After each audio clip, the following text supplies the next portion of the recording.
E aí pessoal, como vocês estão? Bom, hoje eu vou dar continuidade ao Cine Penal e nós vamos trabalhar o filme Seven, Sete Crimes Capitais. Nós vamos de forma didática e divertida trabalhar alguns conceitos de culpabilidade e também de concurso de crimes.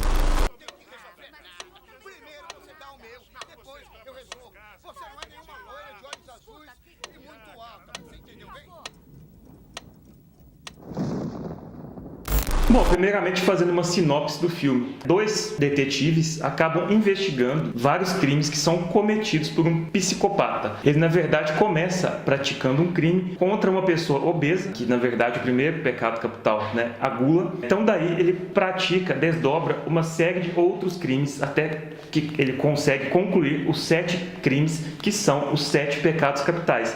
Ele se coloca na posição quase que de um deus para corrigir os pecados que essas vítimas supostamente praticavam. Então, esse é o contexto do filme. Nós vamos trabalhar esses crimes e aí, como eu disse no início, trabalhar o conceito de culpabilidade, alguns elementos e também o concurso de crimes. Bom, no primeiro crime praticado por esse agente, como vocês podem ver aí rapidamente na tela... Morreu de tanto comer? Sim, não. E esses ferimentos aqui?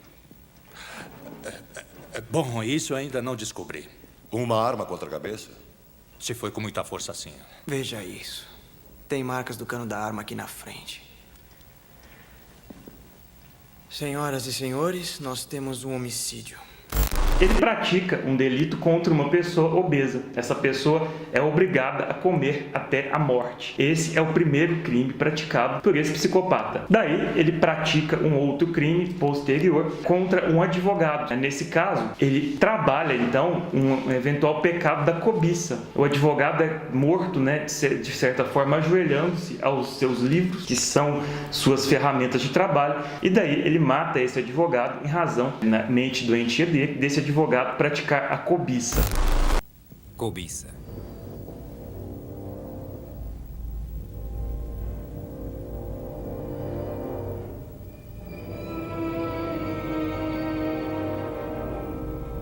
O terceiro crime praticado, o psicopata, ele mata uma pessoa lentamente, ela fica durante um ano numa cama e daí ela vai morrendo aos poucos tomando soro. Até que ao fim ela come a própria língua, vem ingerir a própria língua. É um filme um pouquinho pesado, vocês vão acompanhando aí, mas essa pessoa, então, ela morre lentamente em razão de sua preguiça. Preguiça.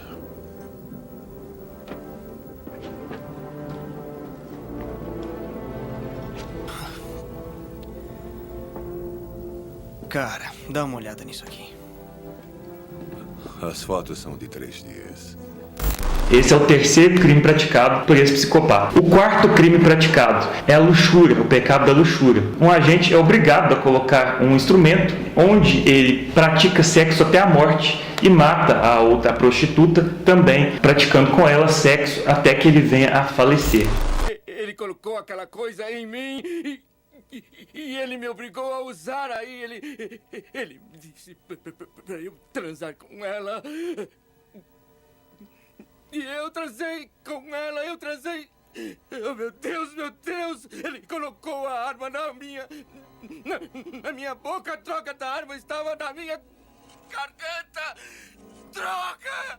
O quinto pecado é a luxúria. Uma modelo, ela tem o seu rosto desfigurado, então esse assassino coloca em uma de suas mãos um telefone e na outra mão ele coloca uma caixa de remédios para que ela escolha. Se ela optar pelo telefone e telefonar para as autoridades, ela será salva, mas ficará com o rosto desfigurado. Ao passo que se ela tomar os medicamentos, ela morrerá. Ela acaba escolhendo a última opção e morre. Eu não vou revelar o sexto e o sétimo pecado, porque senão eu acabarei contando a vocês o fim do filme, e aqueles que não assistiram eu recomendo, é um filme muito bom de 1995. Bom, então trabalhando aí o conceito de imputabilidade. O que significa imputabilidade? Atribuir a responsabilidade de um crime a uma pessoa, ou seja, é a capacidade do agente para que ele possa ser responsabilizado penalmente por alguma atitude, algum crime que ele pratica contra uma vítima ou várias vítimas. Dentro desse contexto, esse psicopata, ele praticou 7 crimes. Eu vou colocar na tela o artigo 26 do Código Penal. É isento de pena o agente que, por doença mental ou desenvolvimento mental mental incompleto ou retardado era ao tempo da ação ou da omissão inteiramente incapaz de entender o caráter ilícito do fato ou de determinar-se de acordo com esse entendimento. Esse caput do artigo 26, ele traz aqui o conceito de inimputabilidade. Na verdade,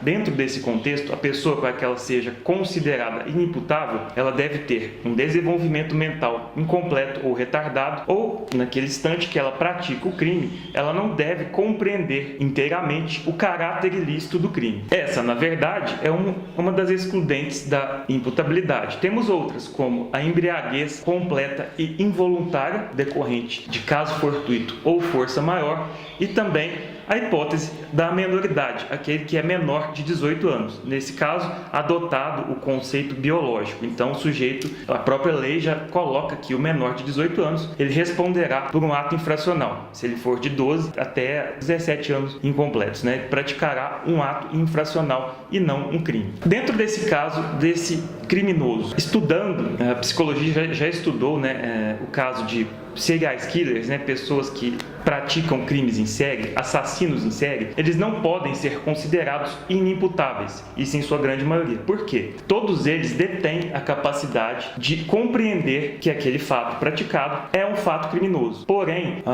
o psicopata, o serial killer ou assassino em série, embora ele tenha conhecimento da ação criminosa, ele não se importa com aquela situação. Então ele pratica o crime, mesmo sabendo que é uma conduta criminosa, ele não tem compaixão, ele não tem sentimento moral de saber que aquele fato que ele pratica, aliás, ele sabe que está praticando um fato criminoso, mas ele não tem sentimento, enfim, ele pratica o delito apenas para satisfazer um prazer pessoal, e esse prazer pessoal é exatamente esse. Temos no Brasil vários exemplos, um deles o assassino do parque, né? O motoqueiro que praticou vários delitos contra mulheres e atualmente se encontra preso, foi condenado.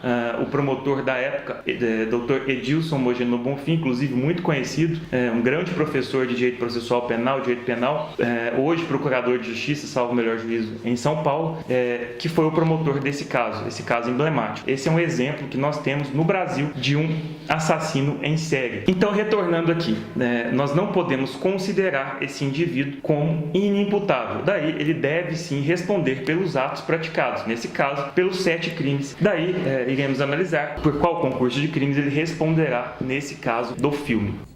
Mas elas não poderão negar. O cara gosta de ficar enrolando. Se ainda fosse um plano brilhante, John. Eu mal posso esperar que você veja. Estou ansioso. Vai ser uma coisa muito especial. Se você quer saber, eu vou ficar bem do seu lado. E quando chegar o grande momento, não esquece de me avisar, porque essa não quero perder. Não se preocupe. Não perderá. Não vai perder nada.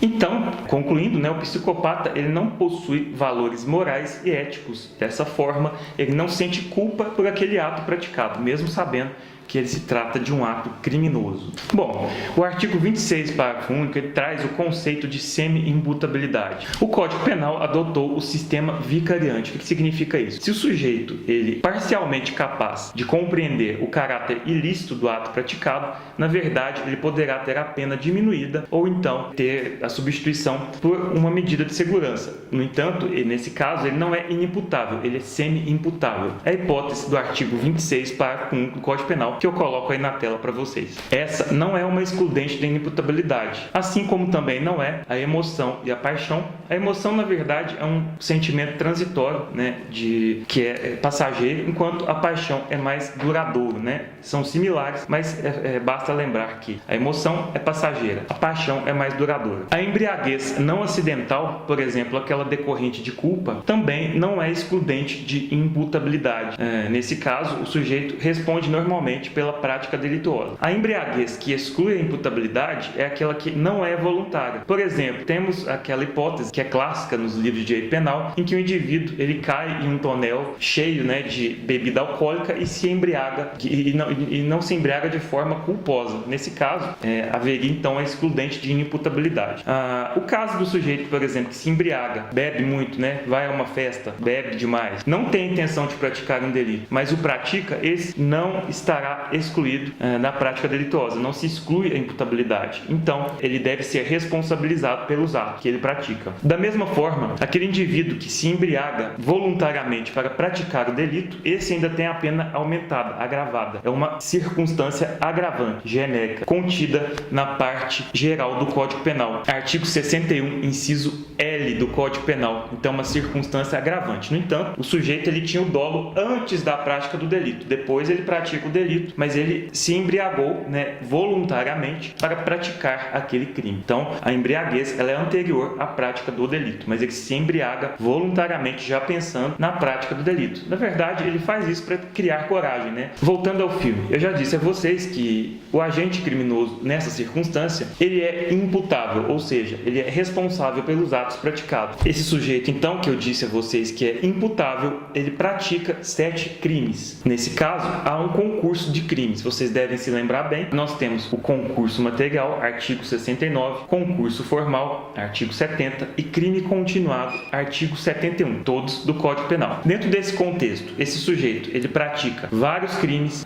que são da mesma espécie, ou seja, todos os crimes de homicídio. O STF já decidiu que é possível o crime continuado nos delitos de homicídio. Essa é a súmula 605 do STF. Então, em um primeiro momento, pode-se admitir aqui a hipótese de crime continuado. Todos esses crimes praticados, eles foram praticados dentro de um mesmo contexto de tempo. Não há uma diferença temporal muito grande. De lugar, na mesma cidade, havia 2 detetives investigando. E a maneira de execução, ela é semelhante. Claro que, em algumas hipóteses, há uma pequena distinção, por exemplo, na prática de um crime da pessoa obesa, onde ela é obrigada a comer até a morte, e no caso do indivíduo que é colocado na cama e fica durante um ano, morrendo aos poucos. Mas essas formas de execução são semelhantes porque decorrem, na verdade, de uma engenharia maléfica desse indivíduo. Ele pegou, na verdade, os 7 pecados capitais, e quis, como eu disse no início aqui, agir como Deus para corrigir esses pecados cometidos por essas vítimas. Adotando essa teoria objetiva-subjetiva, eu posso concluir, de algum modo, que esse sujeito praticou um crime continuado. Desse modo, o último crime deve ser tido como um desdobramento do primeiro. Essa, na verdade, é a teoria que caracteriza o crime continuado. É uma ficção jurídica. Desse modo, eu poderia, dentro desse caso, pegar a pena de um dos crimes e aumentá-la de 1/6 até o triplo. Por quê? Eu aplicaria o parágrafo único do artigo 71. Essa é a minha opinião dentro desse contexto. Claro que haverá pessoas, doutrinadores, que entenderão de modo diverso, inclusive pela aplicação do concurso material. Mas entendo que deveria ser aplicada a regra do parágrafo único do artigo 71. Por quê? As consequências do delito, a culpabilidade do agente e, dentre outras causas, elas contribuem para o aumento, para que seja até o triplo, aumentada a pena de um desses delitos. Bom, pessoal, era isso que eu gostaria de trazer para vocês hoje. Espero que tenham gostado desse episódio do Cine Penal, um filme muito interessante. Recomendo que vocês que ainda não assistiram o assistam. Por isso eu não revelei aqui o 6º e o 7º crimes, senão eu iria contar o fim do próprio filme, e vocês então perderiam a conclusão do filme, e aí perderia a graça de assisti-lo. Bom, pessoal, é isso. Agradeço a você que me acompanhou aí nesses minutinhos. Espero que tenha entendido um pouquinho da matéria imputabilidade, concurso de crimes. Ative suas notificações, marque seus amigos, continue nos acompanhando no nosso canal, e é isso daí. Um grande abraço a todos, fiquem com Deus e até a próxima.